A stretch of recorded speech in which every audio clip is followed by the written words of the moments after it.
संस्थापकाय च धर्मस्य सर्वधर्मस्वरूपिणे अवतारवरिष्ठाय रामकृष्णाय ते नमः। जननीं शारदां देवीं रामकृष्णं जगद्गुरुं पादपद्मे तयो श्रित्वा प्रणमामि मुहुर्मुहुः। नमः श्रीयतिराजाय विवेकानन्दसूरये सच्चित्सुखस्वरूपाय स्वामिने तापहारिणे वसुदेवसुतं देवं कंसचाणूरमर्दनं देवकी परमानन्दं कृष्णं वन्दे जगद्गुरुं।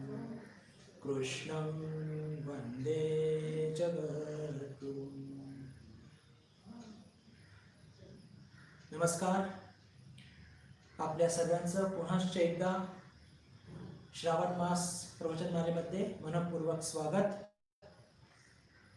आपल्या सर्वांना मला इथे बघून नक्कीच थोडं आश्चर्य वाटत असेल। आज श्रद्धेय स्वामी श्रीकांतानंदजी महाराज काही कारणास्तव उपलब्ध नाही आहेत। ते एकदम व्यवस्थित आहेत, पण काही कारणास्तव उपलब्ध नसल्याने एकदम आयत्या वेळी असं ठरलं की हा वर्ग मी घेणार। म्हणून आज भगवद्गीतेवर आपण आपली जी चर्चा आहे ती पुढे नेण्याचा प्रयत्न करूया। मागच्या वर्गामध्ये आपण भगवद्गीतेतील दुसरा अध्याय 27वा श्लोक त्याची चर्चा करत होतो आणि त्यामध्ये आपण बघितलं जातस्य हि घोर मृत्यू, क्षमा करा, श्लोक नंबर 19 मध्ये चर्चा करत होतो। य एनं वेत्ति हंतारं यश्चैनं मन्यते हतम् उभौ तौ न विजानीतो नायं हन्ति न हन्यते।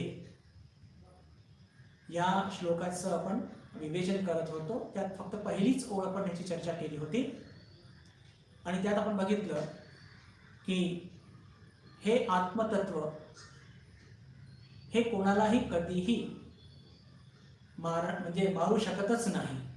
का मारू शकत नाही? कारण की पूर्ण जगामध्ये फक्त हे एकच तत्व खेळत आहे। हे मारणार तरी कोणाला? जिथे द्वैत नाहीच आहे तर हा मारणार कोणाला? एक हे कारण आपण बघितलं होतं। आणि दुसरं की आत्मतत्व हे अकर्ता आहे। कोणाला काही मारायचं असेल किंवा काही क्रिया करायची असेल तर याच्यामध्ये ते करतो, म्हणजे ज्याला म्हणतो की क्रियाशीलताच नाहीये। आणि क्रियाशीलता नसल्याने हा कसं मारणार? आणि तेव्हा आपण ही सुद्धा चर्चा केली होती की हे अक्रियता जी आहे ही अक्रियता काही तामसिक अक्रियता नाही, ही सात्विकतेच्या सुद्धा पलीकडची सक्रियता आहे। आणि ते बघण्याकरता आपण जर श्रीरामकृष्णाचं जीवन बघितलं तर भगवान श्रीरामकृष्ण हे सत्व रजस तमस तिन्ही गुणांच्या पलीकडे होते। आणि म्हणून पहा, समाधीमध्ये एकदम बिलकुल शिवासारखे पडले असायचे। म्हणण्याचा अर्थ काय की जर आत्मतत्व अक्रिय आहे तर ते कोणाला कसं मारू शकतं? य एनं वेत्ति हंतारं यश्चैनं मन्यते हतम्, की हे आत्मतत्व कोणाला मारू सुद्धा शकत नाही आणि हे मारल्या सुद्धा जाणार। त्याचं कारण काय? कारण की याच्यात कोणता विकार उत्पन्न होत नसतो। आत्मतत्वामध्ये जे 6 विकार जगातल्या सर्व वस्तूंत बघायला मिळतो की जायते, अस्ति, वर्धते, म्रियते, अपक्षीयते, विपरीणमते आणि म्रियते। तर या सगळ्या गोष्टी या आत्मतत्वामध्ये उपलब्ध नसल्याने हे आत्मतत्व कधीही मारले जाऊ शकत नाही। याची आपण सखोल चर्चा केली होती। दुसरी ओळ घेऊया। उभौ तौ न विजानीतो नायम हंती न हन्यते. उभौ तौ म्हणजेच काय, हे दोघे जण म्हणजे जे काही लोक समजतात की हे आत्मतत्व हंतारम मारणारा आहे, आणि तसंच यश्चैनम मन्यते हतम म्हणजे हा आत्मा मेला असं समजतो, हे दोघेही अज्ञानी आहेत. कारण हा आत्मा वास्तविक पाहता कोणाला मारित नाही आणि कोणाकडून मारल्या सुद्धा जात नाही. हे जे आत्मतत्व आहे हे कधी पण स्वतः मरत सुद्धा नाही आणि कोणाला मारत सुद्धा नाही.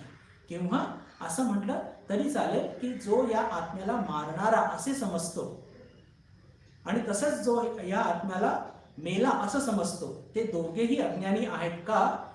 उभौ तो न विजानीतो, ते दोघेही त्यांना माहित नाहीये. विजानीतो नायम हंती न हन्यते, कारण हा आत्मा वास्तविक पाहता कोणाला मारितही नाही आणि कोणाकडून मारला सुद्धा जात नाही. आता इथे भगवान श्रीकृष्णाने 2 शब्द वापरले जे अतिशय महत्त्वपूर्ण आहेत. त्याची थोडी चर्चा करून मग अजून या श्लोकाचे काही आतले काही गूढ गोष्टी आहेत त्याची पण चर्चा करण्याचा प्रयत्न करूया. इथे य एनम वेत्ती हा शब्द वापरला आहे आणि उभौ तो न विजानीतो. जिथे कुठे भगवद्गीतेमध्ये किंवा अध्यात्मशास्त्रामध्ये वेत्ती, विद्धी, विजानीतो हे सगळे शब्दांचा वापर होत असतो, तिथे बंधू भगिनींनो लक्षात ठेवा, तिथे आचार्यांचा किंवा जे ऋषीमुनी आहेत त्यांचा जो निहित अर्थ असतो की अनुभव संयुक्त ज्ञान. अनुभव संयुक्त ज्ञान म्हणजे इथे वेत्ती म्हणजे तू फक्त जाण, म्हणजे ज्या पद्धतीने आपण जाणतो ना त्या पद्धतीने नव्हे. अनुभव संयुक्त ज्ञान म्हणजे कसं असतं की साखरेची गोडी त्याचा अनुभव आपल्याला आहे, आपल्या सर्वांना आहे. आणि तेच मी जर म्हटलं की भौतिक शास्त्रामध्ये की सगळ्या पदार्थामध्ये कुठेतरी इलेक्ट्रॉन प्रोटॉन असतात, हे आपण सर्वांनी वाचलेलं आहे 9वी 10वीच्या विज्ञानामध्ये, आणि कदाचित इलेक्ट्रॉन मायक्रोस्कोपमध्ये कोणी बघितलं सुद्धा असेल. पण मी जर तुमच्या पुढे म्हटलं की इलेक्ट्रॉन प्रोटॉन आणि न्यूट्रॉन, तर तुम्हाला काही त्यातला काही फार विशेष असं काही अनुभूती होत नाही किंवा काही तुमच्या म्हणजे ज्याला म्हणतो की अंतःकरणामध्ये काही बदल घडत नाही. तेच मी म्हटलं साखर किंवा काही आवडती गोष्ट पदार्थाचं नाव घेतलं जी आपण सर्वांनी त्याची चव घेतलेली आहे, तर लागलीच आपल्या तोंडाला पाणी सुटतं. का? कारण की ते अनुभूती संयुक्त ज्ञान आहे. तर इथे जे भगवान म्हणत आहे य एनम वेत्ती हंतारम, ते आत्मतत्व कसं आहे की ते मारणारं नाहीये, तू त्याला जाण. कसं? अनुभव संयुक्त. हा हे शब्द फार महत्वाचे आहे. अनुभव संयुक्त ज्ञान. आणि या जगामध्ये आत्मतत्वासारखा अपरोक्ष असा कोणताही दुसरा, ज्याला म्हणतो की ज्याचा आपल्याला तीव्र अनुभव येऊ शकेल, असं कोणतंच ज्ञान नाहीये. जगातले सगळे ज्ञान आपण ज्याची चर्चा करतो बंधू भगिनींनो, ते सगळे परोक्ष ज्ञान असतात. थोडंसं कीस काढणार आहे, पण जरा थोडे धीर ठेवा. मी तुमच्याशी जरा क्षमा मागूनच हे यात शिरतोय, पण हे फार महत्वाचं आहे. कारण की पूर्ण गीतेमध्ये पण बघूया किंवा उपनिषद सुद्धा पण बघतो, विद्धी, वेत्ती हे शब्दांचा वारंवार याचा उपयोग होणार. आणि जिथे हे शब्द आले तर तिथे ऋषी मुनी किंवा भगवान किंवा आचार्य त्यांचं एकच उद्दिष्ट असतं की याचा तुम्ही अनुभव घ्या. हे अनुभूती संयुक्त ज्ञान आहे. आपण आपल्या जीवनामध्ये जे काहीही शिकत असतो किंवा जे ज्ञान घेत असतो ते सगळं परोक्ष ज्ञान आहे. आधी आपण अंत समजूया परोक्ष आणि अपरोक्ष काय. कारण की साधारण चलती भाषामध्ये परोक्ष म्हटलं म्हणजे समोरासमोर असं समजतो नव्हे. परोक्ष म्हणजे पाठीमागे, माझ्या परोक्ष तो येऊन गेला म्हणजे मला कळलंच नाही का, कारण की तो माझ्या पाठीमागे येऊन गेला. माझ्या अपरोक्ष तो असा बोलला म्हणजे माझा देखत तो बोलला. म्हणजे जेव्हा आपण फेस टू फेस असतो एखादी व्यक्ती वस्तूला, तेव्हा त्याला अपरोक्ष म्हणतात. आता जे काही ज्ञान आपण आत्ता घेत असतो या सगळ्या आपल्या इंद्रियांच्या माध्यमातून किंवा वाचतो, हे सगळं कसं आहे? परोक्ष. तुम्ही म्हणाल, अहो महाराज तुमच्या पुढे सगळं हे गीता ठेवली, तुमचे नोट्स ठेवलेले आणि तुम्ही इनडायरेक्ट म्हणता, असं कसं? हो, इनडायरेक्ट का म्हणतोय पण ह्याला? कारण की हे ज्ञान एकतर अनुभूती ज्ञान नाहीये, बौद्धिक ज्ञान आहे. आणि बौद्धिक ज्ञान कसं असतं की आपण काही पुस्तक वाचतो आणि आपल्या डोळ्यांच्या माध्यमातून त्या गोष्टी आपल्या मेंदूत जातात. म्हणजे हे एकदम डायरेक्टली माझ्या मेंदूत गेलंय का, माझ्या अनुभूतीत गेलंय का, माझ्या अंतःकरणात गेलंय का? नाही. मध्ये काही टप्पे आहेत. डोळे, मग कदाचित माझी बुद्धी, मध्ये अजून बरेच टप्पे आहेत पण मी त्याची चर्चा करत नाही. फक्त म्हणण्याचा अर्थ काय की जिथे काही टप्पे असतात, जिथे काही इन्स्ट्रुमेंट, काही उपकरणांचा इंद्रियांचा वापर जर होत असेल तर त्याला म्हणतात परोक्ष, इनडायरेक्ट नॉलेज.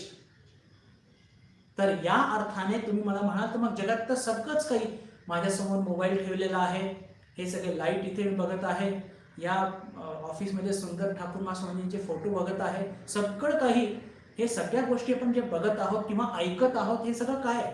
इंद्रियांच्या माध्यमातून टप्प्याटप्प्याने आपल्या मेंदूपर्यंत जात आहे. आणि मेंदूच्या पलीकडे आपलं आत्मतत्व तिथपर्यंत सुद्धा जातं ते. म्हणजेच काय? याला म्हणतात परोक्ष ज्ञान, म्हणजेच इनडायरेक्ट, परोक्ष ज्ञान. मग तुम्ही म्हणाल की मग अपरोक्ष ज्ञान कशाला म्हणतात? की जेव्हा कोणतीही वस्तू एकदम स्ट्रेट आपल्या अंतःकरणाला जाऊन भिडते त्याला म्हणतात अपरोक्ष ज्ञान. आणि ते फक्त आत्मतत्वच एक अशी गोष्ट आहे की म्हणजे ज्याच्या अनुभवाने आपल्याला हे अपरोक्ष ज्ञान झालेलं आहे. अपरोक्ष ज्ञान झालं म्हणजे ते कसं? याच्या आधी चर्चा केली आपण की ब्रह्मविद ब्रह्म, म्हणजे जेव्हा आपलं मन हे आत्मतत्वात म्हणजे या सगळ्या इंद्रियांच्या आणि मनाच्या पलीकडे जातं, तेव्हा जे जाणायचंय ते आत्मतत्व, जे जाणायचंय ते आत्मतत्व. जाणणारा कोण? आत्मतत्व. तर तिथे काय होतं? जाणणारा सुद्धा आत्मतत्व आणि जे जाणून घ्यायचं आहे म्हणजेच काय की ज्या गोष्टीचं ज्ञान प्राप्त करायचंय ते सुद्धा आत्मतत्व आणि जे जाणणारा आहे तो सुद्धा आत्मतत्व, हे दोन्ही एक होऊन जातात. याला म्हणतात त्रिपुटी. म्हणजेच काय? जाणण्याची गोष्ट, जाणून घ्यायचं नॉलेज आणि जाणणारा, हे तिघही एक होऊन जातात. तुकाराम महाराजांचा एक फार सुंदर अभंग, त्याच्यामध्ये ते आपल्या या अनुभूतीचं वर्णन करतात. सांडिली त्रिपुटी. स्पष्ट ते म्हणतात की जिथे आपल्या या म्हणजे हा बोध होतो की जे जाणायचंय आणि जो जाणणारा आहे आणि जी जाणण्याची विधी म्हणजे ज्ञान, हे जेव्हा जिथे एक होऊन जातं तिथेच ते आपल्याला काय मिळत असतं? तिथेच ते आपल्याला अपरोक्ष ज्ञान मिळत असतं. त्याला म्हणतात अपरोक्ष ज्ञान. आणि या संदर्भामध्ये जर याची काही आपल्याला पुरावा किंवा ज्याला काही पुस्ती जोडायची असेल तर आपल्या सगळ्यांना तर एक उदाहरण बिलकुल ठाऊक असेलच की भगवान श्रीरामकृष्णांना जेव्हा प्रश्न विचारण्यात येतो, स्वामीजी विचारतात की का हो तुम्ही ईश्वराला बघितलंय का? बिलकुल दक्षिणेश्वरची पहिलीच भेट. तर तेव्हा भगवान श्रीरामकृष्ण काय म्हणतात की हो मी ईश्वराला बघितलंय आणि जितक्या स्पष्टपणे मी तुला बघत आहे त्याच्यापेक्षाही खूप स्पष्टपणे मी ईश्वराला बघितलंय वगैरे वगैरे. पुढचं मी जात नाही. याचा अर्थ काय की ज्या गोष्टी आपण इंद्रियांच्या माध्यमातून घेत असतो त्याच्यामध्ये टप्पे असतात, इंद्रिय असतात आणि म्हणून त्याला परोक्ष असं म्हणतो. पण आत्मतत्व कसं आहे? त्याला अपरोक्ष का म्हणतात? कारण की तिथे त्रिपुटी नाहीये. ज्ञाता, ज्ञेय आणि ज्ञान ज्याला म्हणू आपण, ज्ञाता, ज्ञेय आणि ज्ञान हे एकच आहे. म्हणजेच काय? ज्ञाता कोण आहे? आत्मतत्व. ज्ञेय काय आहे तेही आत्मतत्व आणि ज्ञान काय आहे तेही आत्मतत्व. सांडिली त्रिपुटी दीप उजळला घटी. तुकाराम महाराज फार सुंदर वर्णन करतात. सांडिली त्रिपुटी दीप उजळला घटी म्हणजेच काय की जिथे ही त्रिपुटी एक होऊन जाईल. आज आपल्याकरता काय आत्मतत्व आपल्याला वाटतं काहीतरी वेगळं आहे, जाणणार कोण मी आहे आणि जाण्याची मेथड काय ते ज्ञान प्राप्त करण्याची साधना अशी आपण म्हणतो. साधनेच्या माध्यमातून ते मला प्राप्त करून घ्यायचं आहे. पण ज्या दिवशी या सगळा भेद निघून जाईल, आपला मन हे इंद्रिय मन बुद्धीच्या पलीकडे जाईल, त्या दिवशी ती त्रिपुटी नाहीशी होणार आणि आपल्या सुद्धा या घटामध्ये त्या दीपाचं प्रज्वलन होणार. तर हे मुद्दाम याची मी इतका खोलात का जात आहे बंधू भगिनींनो की एनम वेत्ती, वेद ही धातू तिथून सगळं निघालेलं आहे. म्हणजे एक्सपिरियन्शियल नॉलेज, एक्सपिरियन्शियल नॉलेज त्याला म्हणतात. अनुभव संयुक्त ज्ञान. जगातल्या कोणत्याही म्हणजे खाण्यापिण्याच्या वस्तूचा आपल्याला काही अनुभव होत असतो आणि ज्याला म्हणतो की ते एक साधारण अनुभव आहे. नक्की ते अनुभव आहेत पण त्यातून आपल्याला मुक्ती मिळत नसते. पण त्याला कधी पण आपण अलौकिक प्रत्यय असं म्हणत नाही. हे जे मी तुम्हाला सांगतोय अपरोक्ष ज्ञान, याला एक विशिष्ट शब्द दिले आहे आपल्या शास्त्रांमध्ये. त्याला म्हणतात अलौकिक प्रत्यय. असं का म्हटलेलं आहे? कारण की ते लौकिक जगाच्या पलीकडे आहे. हा काय सुंदर शब्द त्याचं म्हणजे निर्माण केले गेलेला आहे तो. अलौकिक, लौकिक जगाच्या पलीकडे येणारे प्रत्यय अनुभव. भगवान श्रीरामकृष्ण आपण वाचतो वचनामृतमध्ये, लीला प्रसंगामध्ये की आत्ता म्हणजे अनेक वेळ रात्री ते असे उठून बोलायचे आणि जेव्हा बाबूराम महाराज किंवा इतर जे संन्यासी म्हणजे भविष्यातले संन्यासीगण तिथे असायचे ते विचारायचे आपण कोणाशी बोलत होता? तर ते म्हणायचे की अरे मी आईशी बोलत होतो. आता आपल्याला तर आई काय दिसत नाहीये, मग हे काय सगळं भानगड आहे? तर कसं आहे, त्याच्याकरता इंद्रिय मन बुद्धी याच्या पलीकडे गेलं पाहिजे. पलीकडे गेल्याने तिथे हे डोळे काम नाही करत. ते चक्षुष वेगळे असतात, ते डोळेच वेगळे असतात, तो अनुभवच वेगळा असतो आणि म्हणून त्याला म्हणतात अलौकिक प्रत्यय. लौकिकच्या बाहेरचे प्रत्यय येणारे अनुभव. तर जेव्हा इथे भगवान आपल्याला म्हणतात एनम वेत्ती हंतारम किंवा उभवतो न विजानीतो, विज्ञेय सुविज्ञेय, याचा अर्थ काय? सुविज्ञेयानंद, की त्या आत्मतत्वाला सु म्हणजे विज्ञेच्या पुढे अजून सु म्हणजे अजून चांगल्या पद्धतीने त्याला आत्मसात करून घ्या. सुविज्ञेय त्याचा असा अर्थ असतो. तर या शब्दांचा सगळ्यांचा एकच निहित अर्थ असतो. विद धातूवर्ण या सगळ्या गोष्टी निघालेल्या आहेत. त्याचा अर्थ काय असतं की आपण काय केलं पाहिजे? आपण जे केलं पाहिजे की या सगळ्या गोष्टींना अनुभवात घेतलं पाहिजे. एक्सपिरियन्शियल नॉलेज हे आपल्याला फार फार अपेक्षित आहे. तर हे या शब्दांची थोडी चर्चा झाली. याचं थोडंसं पुढे जाऊया आपण. बंधू भगिनींनो, आपण एक प्रश्न मनामध्ये येतो. त्याची मी थोडीशी आधी भूमिका मांडतो आणि प्रश्न मी नंतर ठेवतो, किंवा हरकत नाही प्रश्न मी आधीच ठेवतो म्हणजे मग त्याची भूमिका मला मांडायला थोडं सोपं जाईल. इथे आपल्याला भगवान सांगतात की एनम वेत्ति हंतारम यश्चैनम मन्यते हतम उभौ तौ न विजानीतो नायम हंती न हन्यते. हे आत्मतत्व मारणारा असं जे समजतो आणि हा मेला असं समजतो, ते दोघेही अज्ञानी आहेत. का? कारण आत्मा वास्तविक पाहता कोणाला मारित नाही आणि कोणाकडून मारला जात नाही. ठीक आहे, भगवानाने सांगितलं, आचार्याने सांगितलं, शास्त्राने सांगितलं, आम्ही मान्य केलं. पण आपला दैनंदिन अनुभव काय हो? एखादा गुंड एखाद्या माणसाला मारतो, तो मरतो. आत्मतत्व जर मारणार नाही आणि मरणार नाही तर मरतं कोण? हे प्रश्न म्हणजे पहा, जेव्हा व्यवहाराशी आपण हे तत्वज्ञान जराचा मिलाप करायला जातो ना, तर आपल्याला कधी कधी फार मोठे घोटाळे होतात. आत्मतत्व मरत नाही आणि मारले जात नाही, मान्य आहे. पण जेव्हा एखादी व्यक्ती मृत्युमुखी पडते किंवा ती मारले जाते, तर नेमकं मरतं कोण? एक. दुसरा प्रश्न की शास्त्र नेहमीच पाप आणि पुण्य याची चर्चा करत असतात. कोणाला मारणं हे पाप आणि कोणाची सेवा करणं हे पुण्य. आता पहा, आत्मतत्व हे निष्क्रिय आहे, निर्लिप्त आहे, शुद्ध आहे, अपाप विद्धम आहे. त्याच्यामध्ये कोणताही विकार नाही, अत्यंत शुद्ध आहे. आणि हे शरीर कसं आहे? हे जड आहे. तर पाप पुण्य लागतं कोणाला? माझा प्रश्न मला असं वाटतं मी नीटपणे मांडू शकत आहे की हे शरीर जड आहे, त्याला स्वतःचं अस्तित्व काहीच नाहीये. तो स्वतः हातात जर चैतन्य नसेल तर तो काही करू शकत नाही. म्हणजे चिखल किंवा मातीचा एक गोळा म्हणूया आणि या शरीरात काही अंतर नाहीये. म्हणजे पाप पुण्य याला शरीराला लागतच नाही.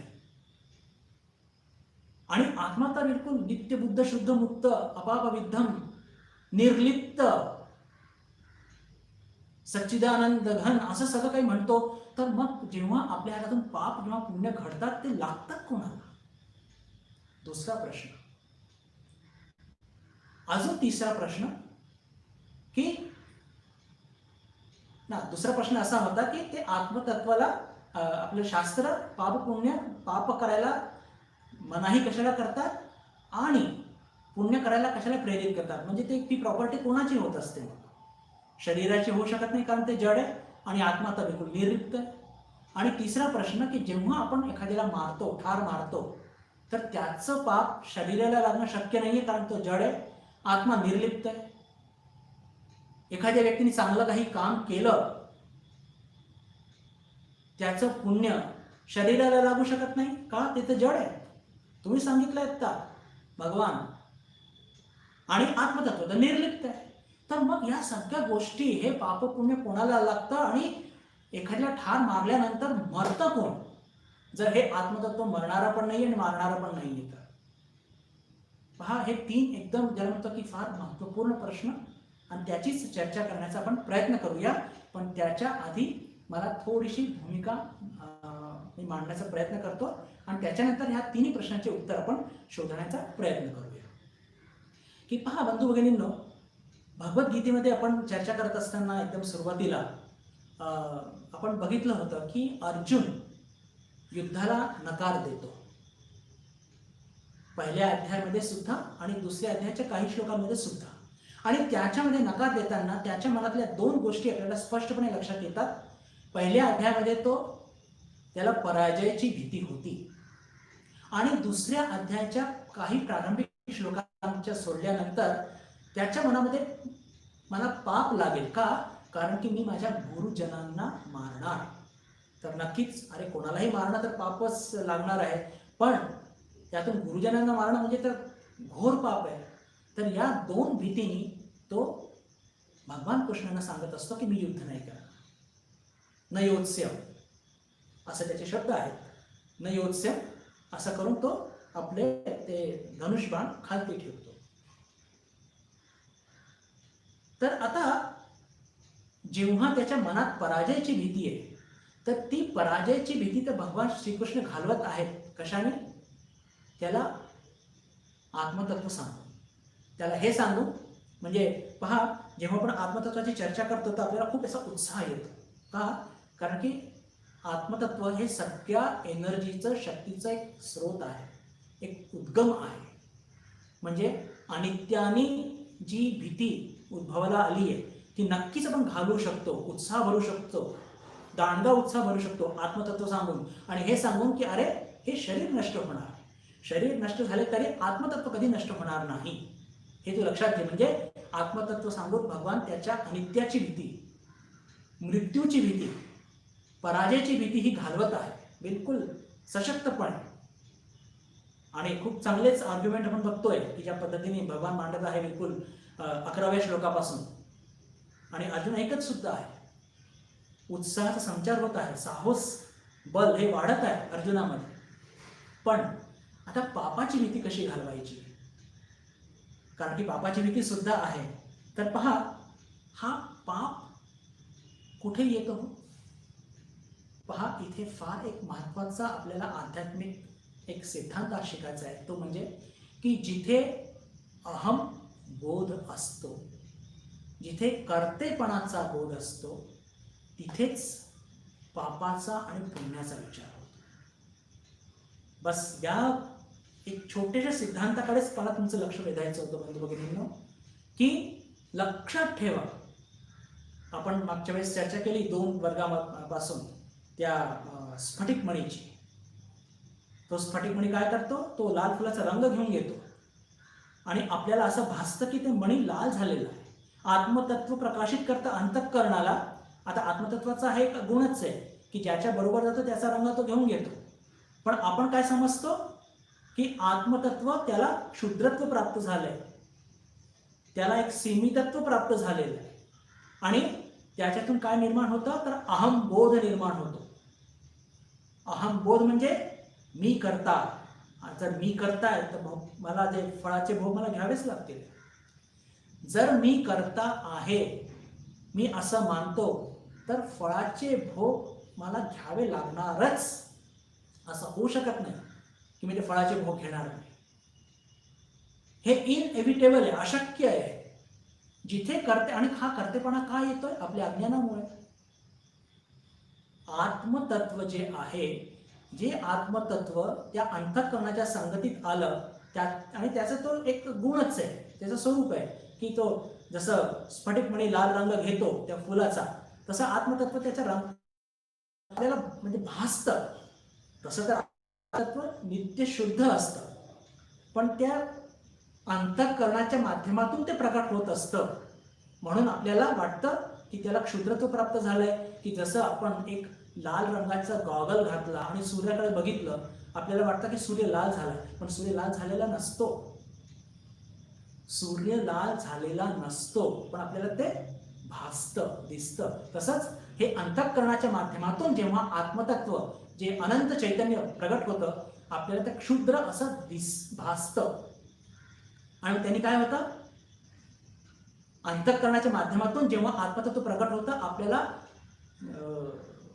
अहमबोध, एक क्षुद्रत्व प्राप्त होतं. आणि मग मी बुद्धानंद, तिथून सगळा खेळ सुरू होतो. आणि जिथे मी बुद्धानंद हा विचार आला रे आला, मी करता, तर भोक्तृत्व घ्यावंच लागेल. भोक्तृत्व घेणार नाही असं चालणार नाही. You can't escape it, you will have to. नाही, मी फक्त कर्तेपणा घेतो. म्हणजे एक फार सुंदर गोष्ट माझ्या स्मरणात येते, एक 2 मिनिटं पूर्ण करून पुढे जाऊया. स्वामी विवेकानंद कर्मयोगमध्ये ही गोष्ट सांगतात. एका गावामध्ये एक शेतकरी राहत असे, त्याचा एक फुलाची खूप सुंदर बाग होती. आणि गावात कोणी पण नवीन असे पाहुणे आले की प्रत्येकाला तो बिलकुल पकडून आणायचा आणि आपली बाग दाखवायचा. आणि बाग खरंच सुंदर होती आणि खूपच लोक स्तुती करायची की वाव, किती सुंदर गुलाब आहे, किती सुंदर जास्वंद आहे, अमुक आहे, तमुक आहे, किती सुंदर कटिंग केलेली आहे. आणि लोक विचारायचे कोणी केलं सगळं, तर प्रत्येक वेळेस तो मी असं करायचा. एके दिवशी असं झालं की त्या बगीच्यात, सुंदर बगीच्यामध्ये गाय शिरली आणि बरंच काही तिने तहस-नहस करून खूप काही खाल्लं. आणि जेव्हा हा शेतकरी आला, त्याला खूप राग आला की इतक्या मेहनतीने मी हा बाग बनवली, हा तयार केला. तो दंडा घेतो आणि त्या गायीला इतकं मारतो की तिथे तिचे प्राण निघून जातात. आता गायीला मारणं म्हणजे हे फार मोठं पाप आहे आपल्या भारतामध्ये तर. आणि मग आता ही जी गाय मेली, तिचं पाप कोण घेणार. तर जेव्हा प्रजापती त्याला विचारतात की का रे, तू शिक्षा भोगायला तयार आहे का, तर तो लागलीच म्हणतो की ही गाय मी नाही मारली.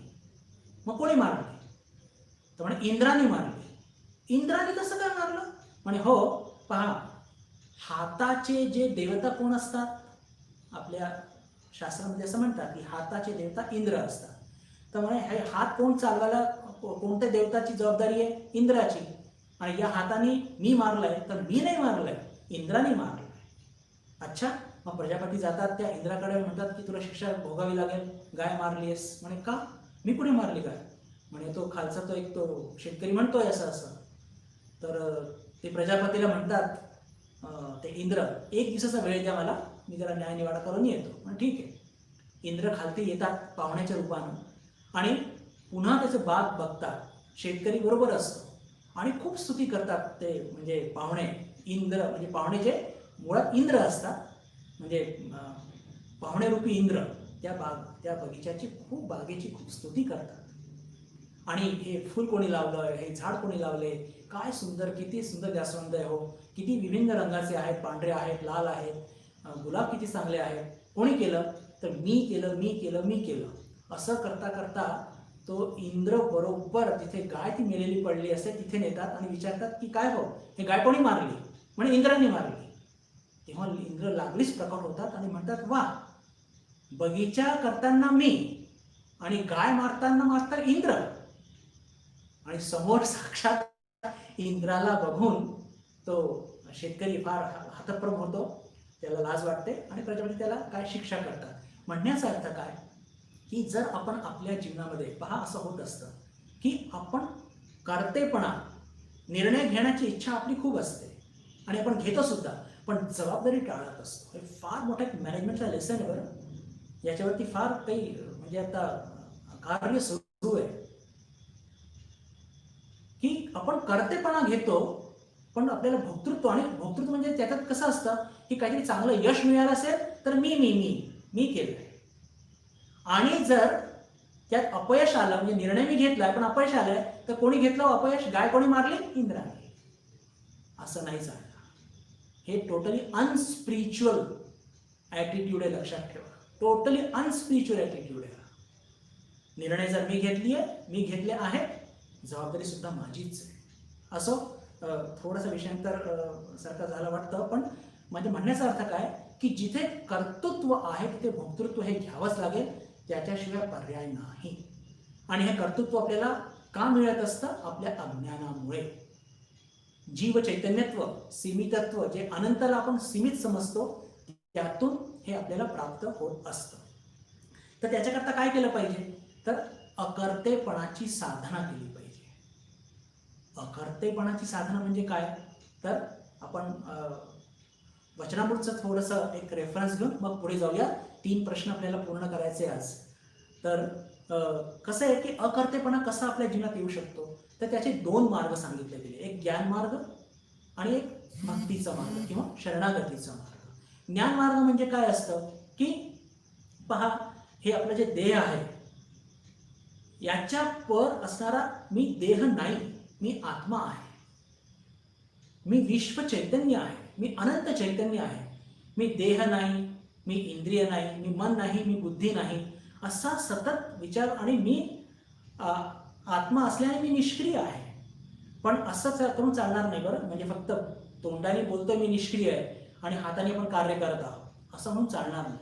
म्हणजे काय म्हणण्याचा अर्थ काय की अहम ब्रह्मास्मी ही गोष्ट आपल्या संपूर्ण चरित्रामध्ये इतकी भिनून गेली पाहिजे की तो अहम बोध, मी आत्मा आहे, हा इतका भिनून गेला पाहिजे, इतका भिनून गेला पाहिजे की जिथे आपला हा कर्तेपणा जो आहे, हा जो अहम बोध आहे, हा जो क्षुद्र अहम आहे, हा कच्चा आम्ही ठाकूर म्हणतात, हा नेहमी करता पुसला गेला पाहिजे. आणि त्याच्यानंतर जर तो कच्चा आम्ही किंवा शूद्र अहम जर तो मिटून गेला नेहमी करता, तर कर्तेपणा राहणारच नाही. कर्तेपणा जर नाही राहिला तर मग भोक्तृत्व पण नाही राहणार. पण भगवान श्रीरामकृष्ण म्हणतात, कलिकाळामध्ये या अहमची साधना अत्यंत कठीण आहे. कुठून हा अहम उगवतो काही सांगता येत नाही. आणि दुसरा कोणता मार्ग? तर भगवान श्रीरामकृष्ण सांगतात की दुसरा मार्ग म्हणजे भक्तीचा मार्ग. म्हणजेच काय? शरणागतीचा मार्ग. नाहम नाहम तुहू तुहू. मी नाही तूच तू आहे. माझं अस्तित्व नाही. जे काही करत आहे ते तूच करत आहे. पण पहा, इथे पण फार सावधान असलं पाहिजे बरं. नाही तर करत आहो आपण आणि सारखं सारखं तू करायचं असं चालणार नाही. त्या गोष्टी आपल्या कॉन्शियसनेसमध्ये आली पाहिजे. शरणागतीचा भाव, ईश्वरच सर्वदूर व्याप्त आहे. नाहीतर समजा समोरच्याने आपल्याला काही एक चापट मारली तर तेव्हा हाच बोध असला पाहिजे की हे ठाकूरांनीच आपल्याला मारलं.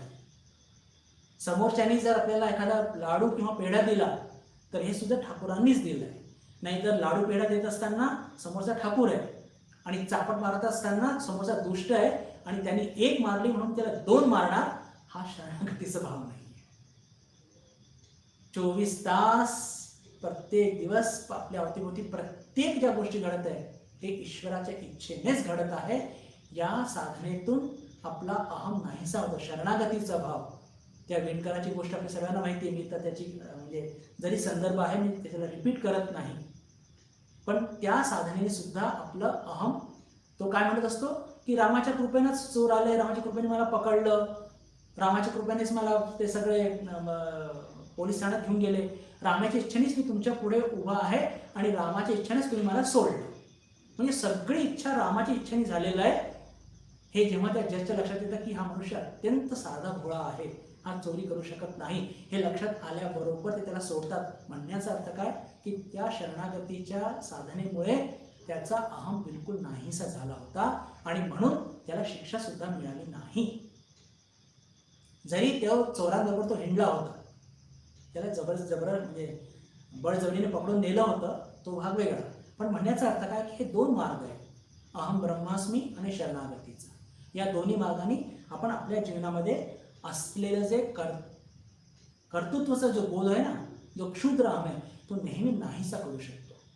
या संदर्भामध्ये गिरीश घोष यांनी म्हटलेलं एक अत्यंत सुंदर वाक्य माझ्या स्मरणात येते बंधू भगिनींनो, आणि ते सांगितल्याशिवाय मला राहत नाही. गिरीशचंद्र घोष हे आपण चर्चा करत आहोत, म्हणजे अहमबोध किंवा कर्तेपणा कसा घालवायचा. अहम ब्रह्मास्मी करून आपलं जे, ज्याला म्हणतो की आपलं जे क्षुद्र चैतन्य आहे खरंच अनंत चैतन्य करायचं. हे कोणाला जर जमलं असेल तर ते स्वामीजींना.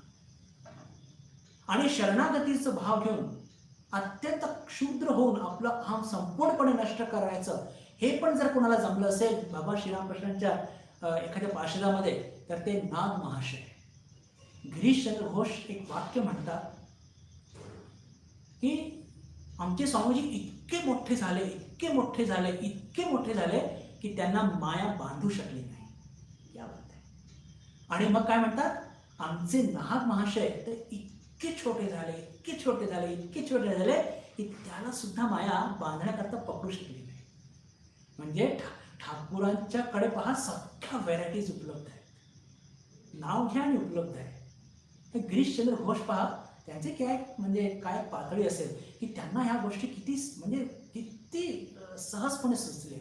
अर्थात ठाकूरांबरोबर आलेले ते एक भैरवाचा अवतार, काही साधारण मनुष्य नव्हते.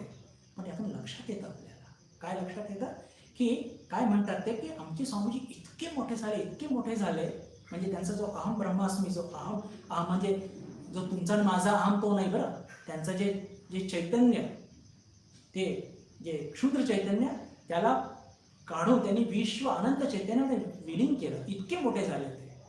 आणि तसंच आमचे नागमहाशय सुद्धा, आपले नागमहाशय सुद्धा त्यांनी काय केलं, ते इतके त्यांचा शरणागतीचा भाव, इतके ते छोटे झाले, इतके महीन झाले की त्यांना सुद्धा माया बांधू शकली नाही. तर हे जिथे अहमबोध असतो बंधू भगिनींनो, लक्षात घ्या, जिथे अहमबोध असेल तिथे कर्तृत्वभाव असेल, जिथे कर्तृत्वभाव असेल तिथे आपल्याला भोक्तृत्व हे घ्यावंच लागेल, त्याच्याशिवाय पर्याय नाही. कर्तृत्वपणा मी घेईन आणि त्याच्याबरोबरच भोक्तृत्व अजून कोणी घेतलं पाहिजे, विशेष करून अपयश आल्यानंतर, अशी जर आपली अपेक्षा असेल तर हे शक्यच नाही आहे. आपल्याला ते घ्यावंच लागतं, आपल्याला ते ग्रहण करावंच लागेल. उपाय नाही आहे. तर शहाणपणा कशामध्ये, विवेक कशामध्ये, विवेक याच्यामध्ये की शरणागतीच्या भावाने किंवा ज्ञान मार्गाने आपलं जे क्षुद्र चैतन्य आहे त्याला विश्व चैतन्य किंवा अनंत चैतन्यामध्ये लीन करायचं, किंवा साधना करून शरणागतीच्या भावाने आपलं जे क्षुद्र चैतन्य आहे त्याला इतकं क्षीण करून टाकायचं, इतकं क्षुद्र करून टाकायचं की माया त्याला बांधू शकणार नाही. तर ही सगळी भूमिकाच्या पार्श्वभूमीवर आता जे 3 प्रश्न आपण त्याची चर्चा केली होती त्याचे उत्तर आपण घेण्याचा, त्याची चर्चा करण्याचा प्रयत्न करूया. आपला पहिला प्रश्न होता की शरीर जड आहे, आपण चर्चा केली बरोबर ना. शरीर कसं आहे, शरीर जड आहे, सीमित आहे, त्याच्यामध्ये क्रिया होत असते. आणि आत्मतत्व कसं आहे, निर्लिप्त आहे, चैतन्यमय आहे आणि सर्वदूर व्याप्त आहे. तर पहिला प्रश्न होता की मग जेव्हा मारतं कोण आणि मरतं कोण. तर आपण जी चर्चा केली की जो मारतो तो असतो अंतःकरण, लक्षात घ्या, त्याला म्हणतात सूक्ष्म शरीर. आणि जो मारल्या जातो तो असतो शरीर. आपल्या शरीराचे 3 भाग असतात बंधुभगिनींनो. विवेक चूडामणीमध्ये याचं फार सुंदर वर्णन केलेलं आहे. आपले ते 3 शरीर जे असतात, स्थूल शरीर, सूक्ष्म शरीर आणि कारण शरीर. त्यातले स्थूल शरीर म्हणजे ज्या शरीराला आपण बघतो, सूक्ष्म शरीर म्हणजेच काय तर आपलं अंतःकरण. अंतःकरणाचे 4 भाग असतात. मी फार खोलात जाणार नाही, फक्त नाव ऐकून ठेवा. मन, बुद्धी, चित्त आणि अहंकार. हे अहंकार जे आहे ना, अहंबोध, हे आत्मतत्वाचा क्षुद्र रूप असतो. म्हणजे जे आपल्या अज्ञानामुळे त्याचा जन्म झालेला असतो. तर मन, बुद्धी, चित्त आणि अहंकार हे 4 मिळून अंतःकरण बनलेलं असतं. आणि या चित्तामध्येच हे जे आपण म्हणतो ना की संस्कार कुठे साठलेले असतात, अपुऱ्या वासना कुठे असतात, हे चित्तामध्ये असतं सगळं. या सगळ्या गोष्टी चित्तामध्ये असतात. तर पहिला प्रश्न होता की तर स्थूल शरीर मारतं कोण तर अहंबोध. मला असं केलं ना, दाखवतो तुला, हा बोध निर्माण कुठे होतो, हा बोध निर्माण होतो त्या अंतःकरणाचा जो एक भाग आहे, अहंकार, अहंबोध, क्षुद्र चैतन्य, काचा आम्ही, त्याच्यामध्ये हा भाव निर्माण होत असतो. आणि तोच प्रेरित करतो मारण्याकरता. तर म्हणण्याचा अर्थ काय, मर्त शरीर, मारणारा स्थूल शरीर नसतं. कारण की मारणारा तर स्थूल शरीर पण नसतो. का नसतो, कारण की तो जड आहे, आत्मतत्वाशिवाय कार्य करू शकत नाही. आणि आत्मतत्व सुद्धा मारत नाही. का, कारण की तो अक्रिय आहे, निष्क्रिय आहे. मग ही मधली एक जी साखळी आहे अंतःकरणाची, विशेष करून अहंकाराची, सूक्ष्म शरीराची, तीच हे मारत असते. म्हणजे कर्तृत्व बोध किंवा कर्तृत्वपणा कुठे जन्माला येतो, अंतःकरणामध्ये. आपल्या त्या अहंबोधामध्ये कर्तृत्वाची भावना. मागच्या वेळेस आपण उदाहरण घेतलं होतं बंधुभगिनींना, एक पहा लक्षात असेल की बैलगाडीचं मधला तो पिल्लू कुत्र्याचं, आता ते सगळं भार वहन करतात ते 2 बैल, आणि हा मध्येच उभं लुडबुड करतोय, पण चालतो अशा आयटी मध्ये की मीच सगळं करतोय, मीच पूर्ण ही बैलगाडी खेचून नेत आहे. तर आपला हे सगळं जगामध्ये जे काही सुरू आहे ते आत्मतत्वाचा खेळ सुरू आहे शक्तीच्या माध्यमातून. आणि आपण मात्र नुसतं मी याऊ मी द्याऊ असं तसं दाखवतो. तुला माहित नाही मी किती खराब आहे, स्वतःच म्हणतो की तुला माहित नाही मी काय वस्तू आहे. म्हणण्याचा अर्थ काय की हे जे अहंतत्व आहे, हे अहंकार हा जो आहे हाच मारणारा असतो. मरणारं शरीर, मारणारा अहंकार किंवा सूक्ष्म शरीर किंवा अहंबोध किंवा काचा आम्ही, काही म्हटलं तरी चालेल. पहिला प्रश्न. दुसरा प्रश्न की आपल्याला शास्त्र नेहमी सावध करत असतात, पाप करू नये आणि पुण्य याचा संचय करायचा, असं का सांगत असतं की पहा, जर कोणी आपल्याला दुखवलं वाणीनी किंवा काही इतर प्रकारचे दुःख देऊन किंवा मारून, तर काय होत असतं, आपल्याला दुःख कुठे होत असतं, दुःखाचा बोध कुठे होतो, अंतःकरणामध्ये. मी जास्त अंतःकरणा शब्द वापरतोय, त्याची फोड अजून करू शकतो, पण अजून जास्त सध्या तितका वेळ पण नाहीये, पण फक्त अंतःकरण जर समजलं तरी भरपूर आहे. तर अंतःकरण एक अशी एक शृंखलाची एक एक एक कडी आहे बंधू भगिनींनो, की तिथे या सगळ्या गोष्टींचा बोध होत असतो. जर आपण कोणाचं भलं केलं आणि तो प्रसन्न झाला आणि त्यांनी आपल्याला आशीर्वाद दिले, तर त्याची प्रसन्नता कुठे बोध होत असते, अंतःकरणात. आपण एखाद्याला काही समजा काही एक त्याची आवश्यक वस्तू दिली आणि तो प्रसन्न झाला, तर त्याचा जो आनंद असतो, त्याची अनुभूती असते, ती कुठे आपल्या हाताला होते का, नाही. डोळ्याला होते का, हां, डोळ्यातून एक्सप्रेस होत असते की आपण सुद्धा आनंदी झालो आहोत त्याला आनंदी बघून, पण त्याची अनुभूती कुठे होत असते, त्याची अनुभूती ती सुद्धा आपल्या हृदयात होत असते.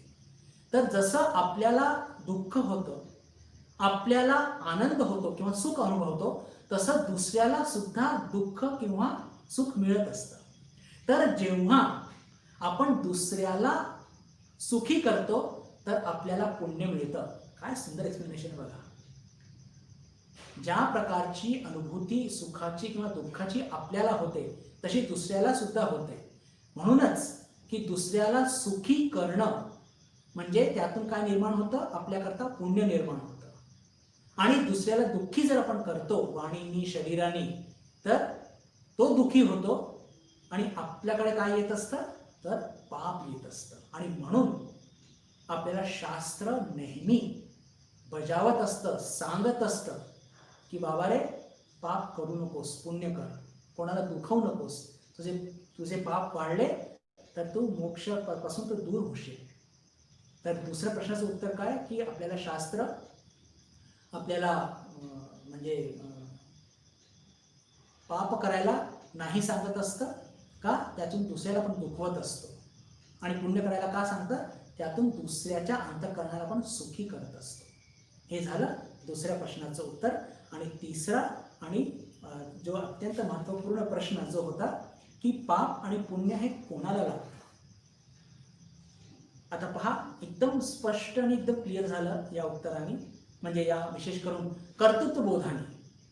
हे कर्तृत्व बोध जर अहंकार किंवा अंतःकरणामध्ये जागृत होतो, आणि मी समजा कोणाला मारलं आणि मारल्यानंतर म्हटलं की पहा, शरीर जड आहे, शरीर जड आहे आणि तो मारू शकत नाही, आणि आत्मतत्व म्हटलं तर तो निर्लिप्त आहे, तर मला पाप पुढे लागणार नाही, असं होणार नाही. तुमच्यामध्ये एक अंतःकरण, तुमचं सूक्ष्म शरीर आहे.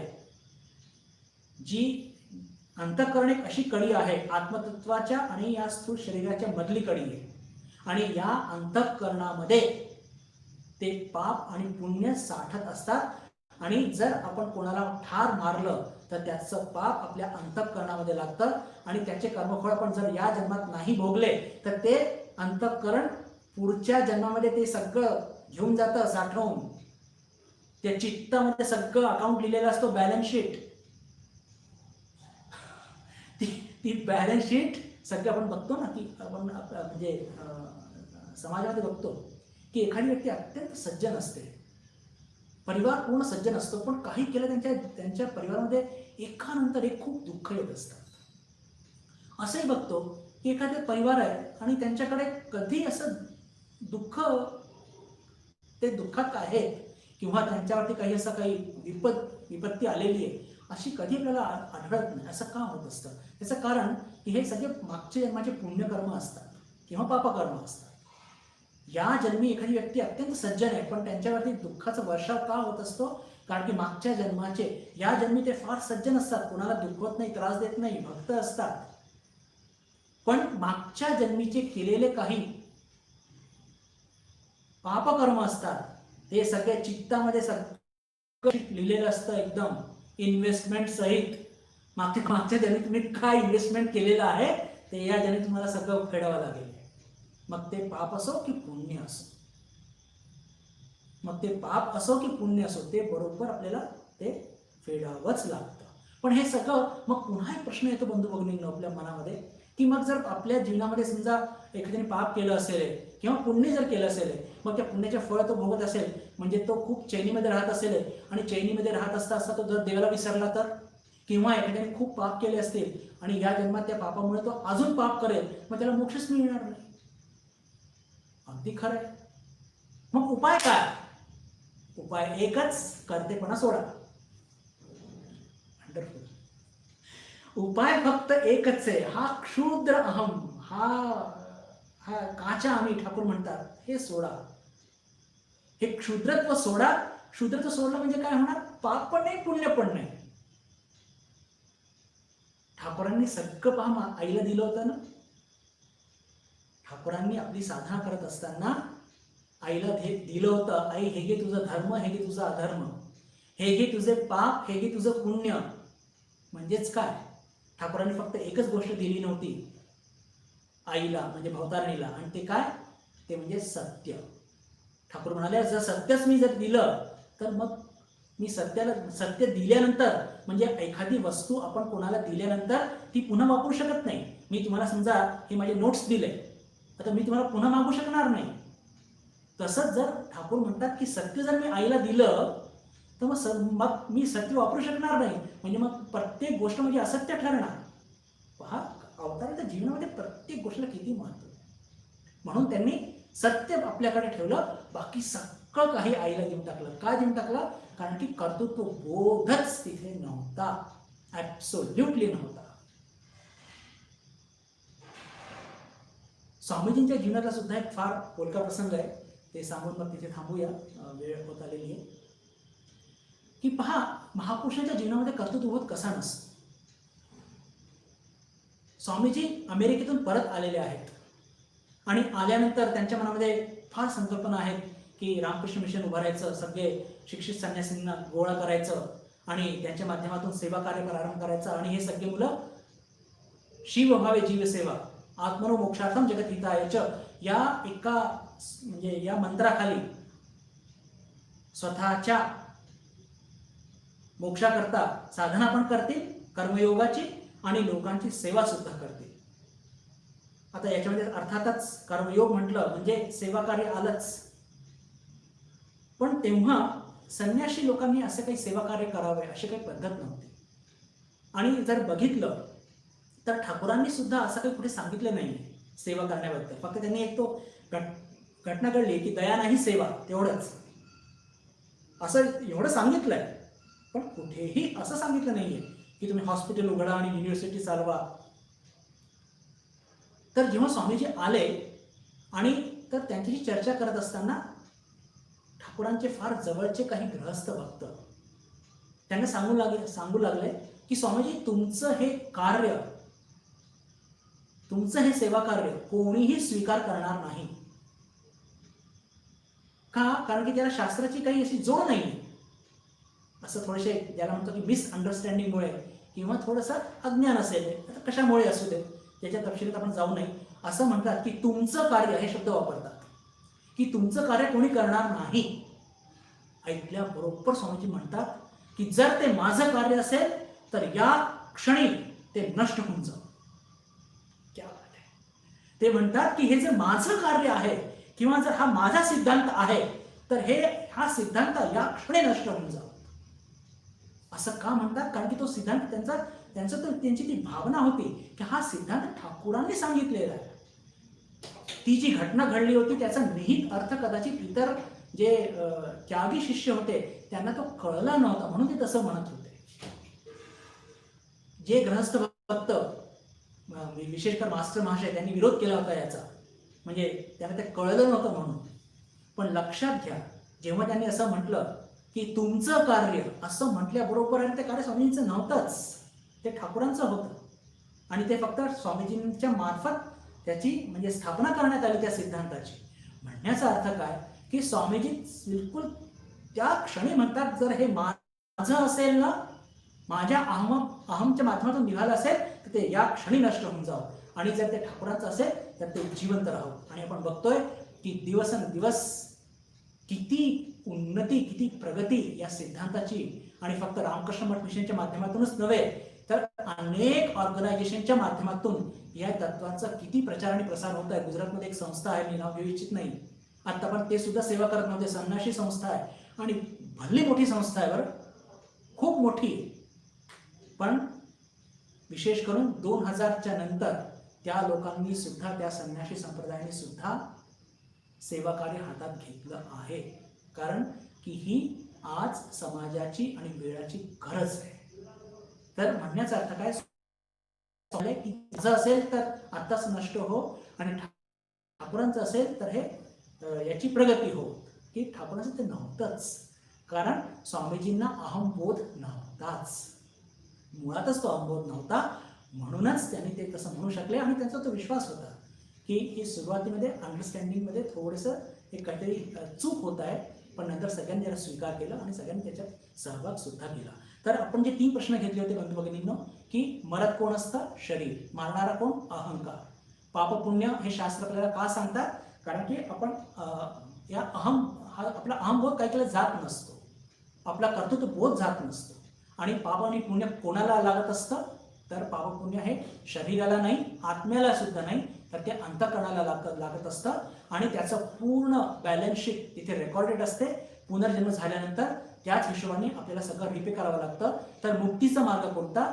तर शहाणपणाचा मार्ग किंवा मुक्तीचा मार्ग हाच की आपण आपल्या जीवनामध्ये हा अहमबोध घालवला पाहिजे, जेणेकरून पापही नाही, पुण्यही नाही आणि आपल्याकरता मोक्षाचं दार सताड उघडं असेल.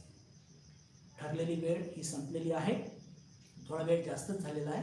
आज आपण इथेच थांबूया आणि उद्या म्हणजे शुक्रवार याच भगवद्गीतेवरती आपण चर्चा पुढे घेऊन जाण्याचा प्रयत्न करूया. उद्या आपल्या सर्वांशी पुन्हा एकदा भेट होईल अशी आशा मनात बाळगून आपल्या सर्वांशी निरोप घेतो. नमस्कार. ओम शांती शांती शांती. हरि ओम तत्सत. श्रीराम कृष्णार्पणमस्तु.